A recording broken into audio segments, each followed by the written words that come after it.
Good morning. My name is Jim Hutton, and today I'm going to tell you a little bit about past environmental hazards and how they affect today's cancers. Environmental hazards at sea during the period 1955 to 1990. There were two classes of ships during this period. The River class, which included HMCS Nipigon shown here, and the Tribal class. River class ships were designed in the 50s and powered by steam turbines, while the Tribal class destroyer escorts were designed in the 60s and were powered by gas turbines. One thing that all of these ships had in common was that they were designed and operated with environmental hazards. The primary reason for this was that little was known at the time of the risks that these chemicals and products posed to sailors during this period. Chemicals such as carbon tetrachloride, trichloroethylene, polychlorinated biphenyls or PCBs, as well as unconfined radiation and asbestos could be found throughout all of these ships. Today these are all known as carcinogens and are now labeled and handled appropriately. But that wasn't always the case in these ships. It wasn't until the mid-80s that restrictions and labeling were finally introduced. Radiation presented a hazard during this area, both from a design perspective and from a poor understanding of the risks to sailors. I'm going to start with the fire control radar that I helped maintain during my early career as a technician. This radar was used to track aircraft using a parabolic dish to focus the radar beam. It operated in the X-band area of the spectrum and transmitted at a frequency of 7.2 gigahertz. To give you an appreciation of how precautions changed during this era, I'll share a couple of my experiences. First, in 1972, I attended a Fire Control Trade Group 2 course at Stadacona. For some reason, the curriculum for this course included having the students stand in front of the radar to observe how the mutation of the feed horn changed from scanning to tracking an aircraft. As the class stood in front of the radar looking into the parabolic dish, I recall telling the instructor that my ears were getting warm. My concern was interpreted as a joke. However, I wasn't joking, so I moved to the side to avoid the radiation beam. A few years later, I was selected to study engineering at military college. When I was posted to my first ship as a systems engineer in 1984, I discovered that there was a new appreciation for the dangers posed by the fire control radar. Whenever this radar was flashed up, the upper decks had to be cleared of all personnel. In 12 years, we went from standing a few feet in front of that radar to piping the entire forecastle out of bounds every time the radar was operated. Another radiation safety experience that I had occurred in 1985. I was doing rounds with my chief when I entered Radar 2. I could immediately feel the radiation. When I looked around, I saw the side panels were off of the SPS-12 long-range radar, and a DB fan that was normally used for desmoking the ship was blowing cold air into the cabinet. When I asked what was going on, one of the techs explained that the cooling fan in the radar transmitter had failed, and the officer of the watch had denied their request to take the radar offline for an hour to replace the fan. In response, the techs had rigged an external cooling fan which required the side panels to be removed from the radar transmitter. They thought they were doing the right thing by working around the problem and keeping the radar operational. However, in the process, they were exposing everyone in the compartment to radiation at a frequency of 1.8 gigahertz, which is about the same frequency as your microwave oven.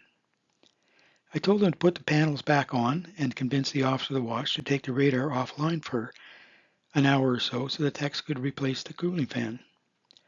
I now wonder how many of those techs developed cancer as a result of that experience. More importantly, if they did develop a cancer, did they recognize the connection between their cancer and their exposure on that day? And if they did they submit a claim with VAC? And did they ask for a review when VAC rejected their application? Asbestos presented a hazard during this era by design. It was not considered a hazardous product in the 1950s, and therefore was used extensively throughout the ships built during this period. There were no warning signs like the one shown here informing sailors of the dangers of disturbing the asbestos-laden lagging that covered many pipes that ran throughout the ship. Fortunately, much of this was encapsulated by layers of paint over the years. At least the bottom of the pipes, that is. However, the tops of the pipes were inaccessible. As well, this encapsulation was also compromised in many areas from many years of unintended abuse during storing evolutions. Also, the joints of the lagging that covered the pipes were often exposed.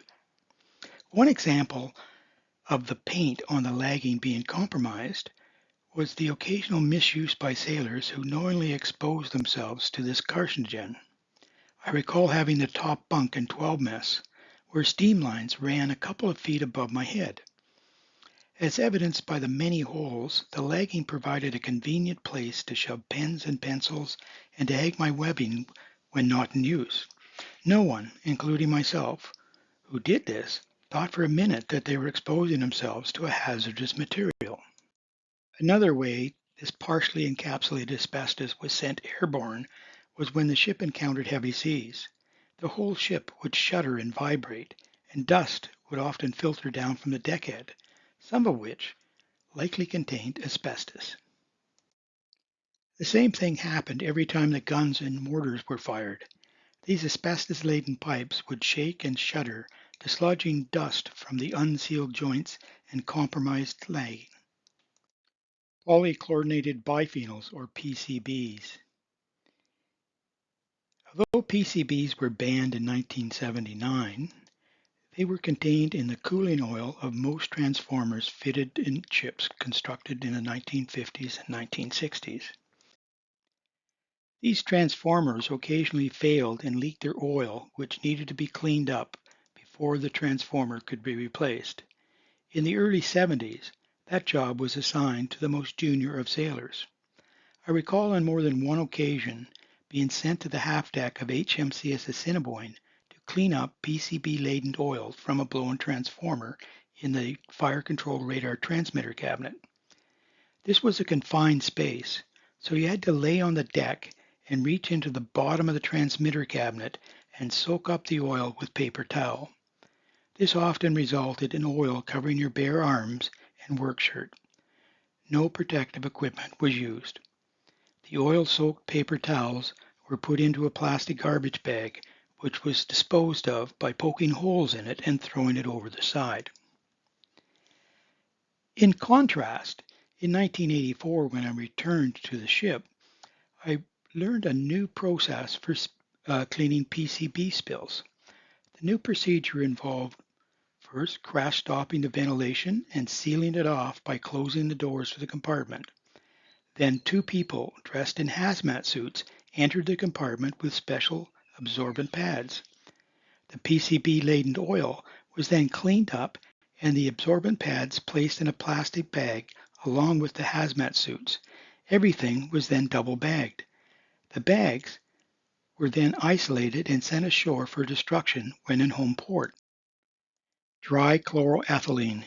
This product was used to remove grease. It was one of the carcinogens that was found in the water at Camp Lejeune. In my trade, we used this product to clean the gear rings of the upper deck visual fire control sites. I know other trades used it more extensively and in closed door settings with limited ventilation. There were no warning labels on this product at that time. Today, it's appropriately labeled, warning that it can cause cancer and birth defects.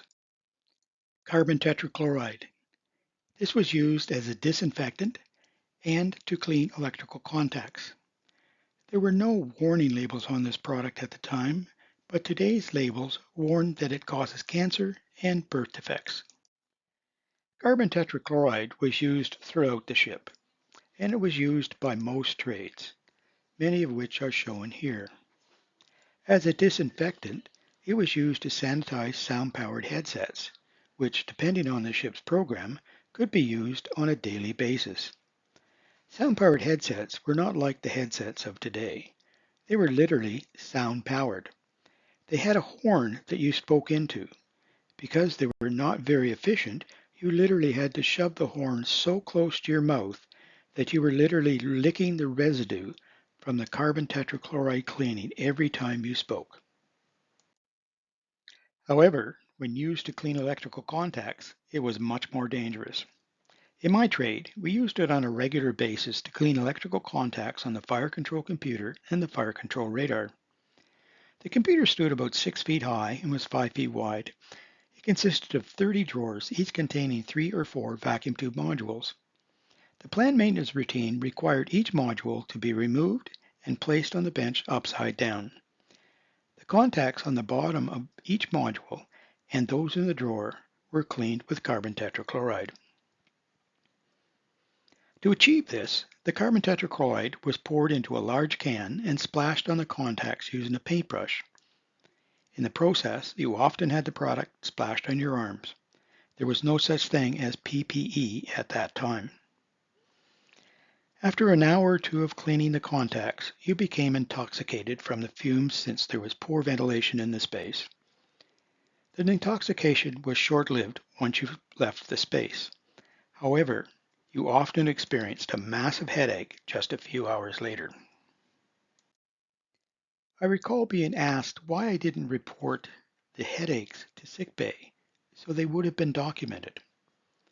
Well, there was a culture at the time of being tough and not complaining. Besides, going to sickbay and disturbing the doc from his evening rum just because you had a headache would have been ill-advised. You didn't go to sickbay unless you couldn't control the bleeding of an injury or a broken limb. That's just how it was in those days. To give you a better understanding of this culture of denial, I'll recall an incident that occurred around 1973 in HMCS Huron.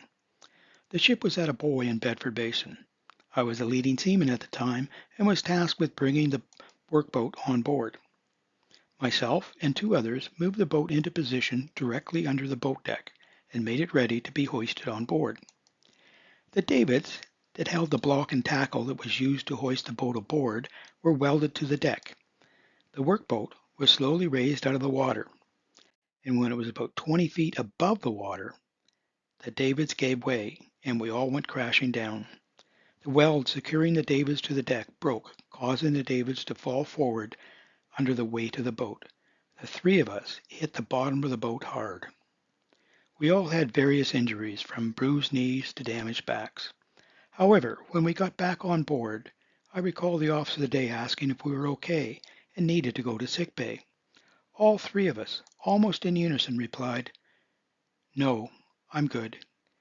Yes, each of us limped away and suffered in silence for the next few weeks.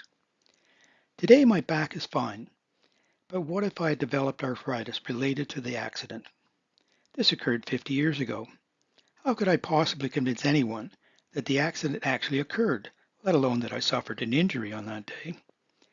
Just like the case of cancer, it's unlikely that a doctor could say with any certainty that the arthritis was connected to any particular injury.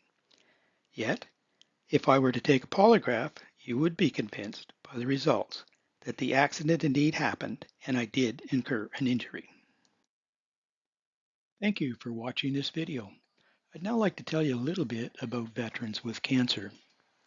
We're a federally incorporated not-for-profit. We have a board of directors consisting of Master Warrant Officer Retired Don McPhail, myself, Commander Retired Jim Hutton, and Warrant Officer Retired Randy Holluden. Veterans with Cancer has a dual mission. First, awareness. We want to make sure that all veterans with cancer are aware that their cancer may indeed be service-related. Second, advocacy. In this regard, we are pushing for change within the VAC organization that will level the playing field for all veterans with cancer. Our awareness activity include sending posters to the branches of the Legion across Canada, establishing a Facebook page and a website that is actively used by most veterans with cancer, newspaper articles. We've currently had 2 articles in 2 different newspapers about veterans with cancer. And third, we're planning speaking tours over the fall and spring of next year. In regard to advocacy, we've been reaching out to all decision makers. So far, we've had a meeting with the chair of the Veterans Review and Appeal Board, and we presented at the Veterans Review and Appeal Board training session. We have plans to send a personal email to each of the members of Parliament. We've been partnering with the National Council for Veterans Associations, and we're hoping to get an opportunity to brief the Standing Committee of Veterans Affairs.